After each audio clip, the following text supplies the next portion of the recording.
I'll tell you when I was a principal, one of my biggest fears, and if you Google me, you know, your boy, I fought with union heads my whole career.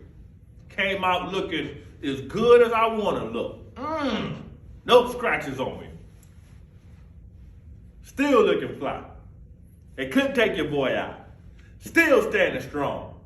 Still saying black males can graduate at 80, 90, and 100%. Still got my swag on. Still standing up saying, I believe my kids are the best and they can achieve the best because they are the best. I fought with people who didn't care about black children, who want to see black children fail, who were complete haters. I remember this, I was on the loudspeaker and this union guy was, berating me in the news, killing my school. Talking about my students, talking about me. And we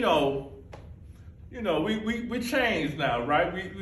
We know Jesus now, right? So we can't do the thing. We can't take them down to Carroll City, Miami, Florida, where I'm from. I can't take them down to Deerfield Beach High School, and do what I want to do, So I made this announcement, and I wasn't really directing it. Maybe I was. What I said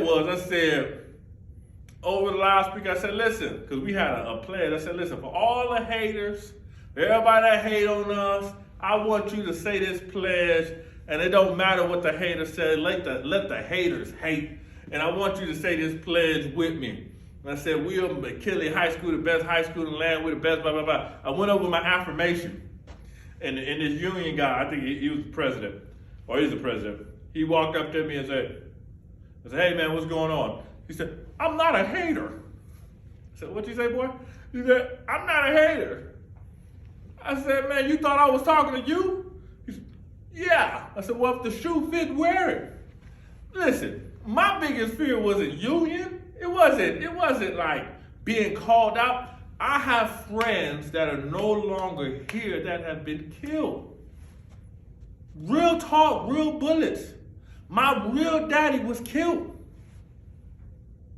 I'm not afraid of emails and tough talk on TV stations. I ain't never been afraid of that. Come on, man, what we really talking about? I'm not afraid of that. So what's your biggest fear? Let me tell you what my biggest fear was. And if you're afraid of that, I'm telling you for real talk, if you're afraid of people challenging you on television or calling you out, it's gonna be real hard for you to move to school. Because you're gonna get challenged on every front. All right, what's my biggest fear? When I was a principal, my biggest fear was I would set these very, very big goals for the school. And my biggest fear was not accomplishing the goals that I set. Because I wasn't quiet about my goals. And we're going to talk about how to set realistic goals. When I set goals, I wasn't quiet about them. I was very, very bold about the goals that I set. And I would set these goals for course passing data, Regents exam scores, that's our state assessments, graduation rate scores, teacher attendance, student attendance. And I would set these goals, and not only would I set them, I would put them on Facebook, Twitter, Instagram. I would put them in the news if they would listen. I would talk to every board member, every superintendent. They were plastered all over the school. And all eyes was on the principal. Will we be able to deliver the goals that we set out to do? Because principal, if you set out a goal to accomplish and you don't accomplish that goal, then you lose trust in your staff, lose trust in you as a leader. That was one of my, by far, the thing that made me stay up at night was, Oh God, why did I set that goal? Oh my God. We gonna get an 80% graduation rate? Oh man, I think it was so funny. My team, and I love my administrative team. They would look at me sometime with wide eyes and just look at me like, all right, Doc, that's what you want to do. So I set a goal for about 80-something% graduation rate. And I said, listen, this is my 4th year, this is my cohort. Everything that I have put in these kids, it's gonna happen. This the graduation rate that hit 87%, highest in school history. I think 93% for black males, highest in school history, one of the highest in the country. But these were my babies. I dealt with them for 4 years. So everything, all the pledges, all the systems that I put in place, it was full throttle with this group. All the kinks worked out. So this group was the group that we monitored their data from freshman year. I knew this was my team. We were gonna ride it to the finish line. This is gonna be my superstar team. Mid-year, we're on pace. I'm a little freaked out, and every September I look at the cohort data, and I'm looking at my assistant principal. Shout out to Mrs. Kodo. She's a principal now, doing great work. And I looked at her and said, listen, hey, you're responsible for the seniors. I'm gonna need you to get your stuff together, right? True story. In the midst of all of that, we got hit with COVID.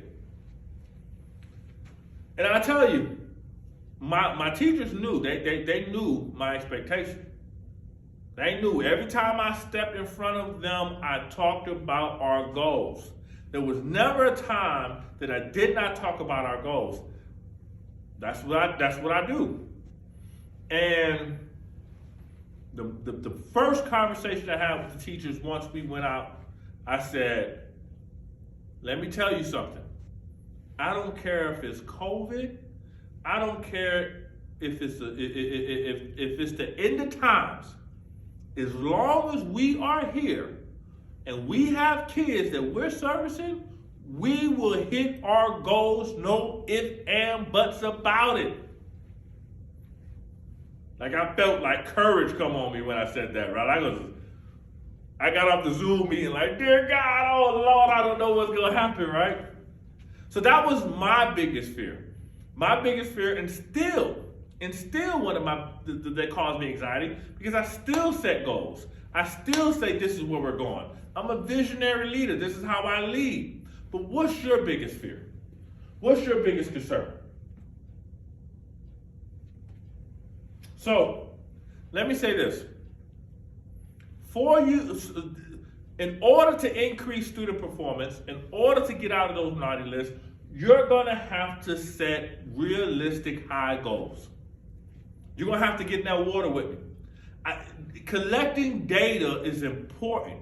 Having a robust amount of data is important. I have a car with a GPS that when I'm driving, the screen shows me street names, colleges, stores, everything around me. It shows me all of the data I need.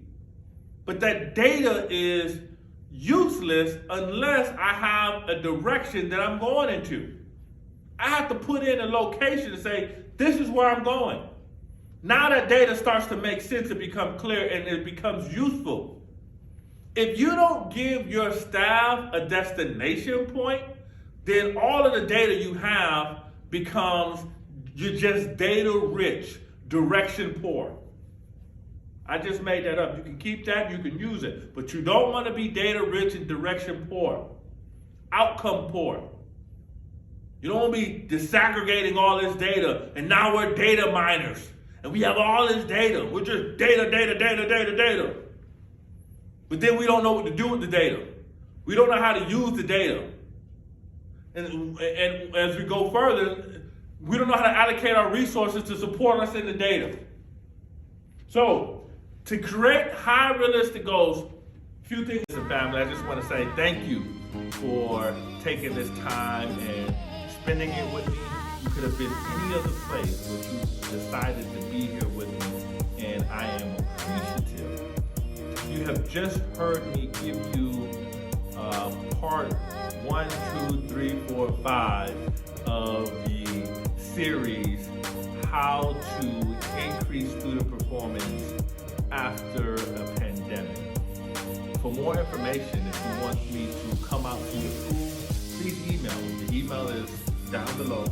You can always call me. The number is in the video. I would love to talk to you. I would love to do a needs assessment on your school and really pinpoint the issues you're having. I can't wait to hear from you. I know that every school can be successful. Principals, superintendents, teachers, I love you. I appreciate you. Thank you for all of the work that you continue to do. Until next time, this is Dr. Mark Abraham, President and CEO of MEA Consulting Services, LLC, one of the fastest growing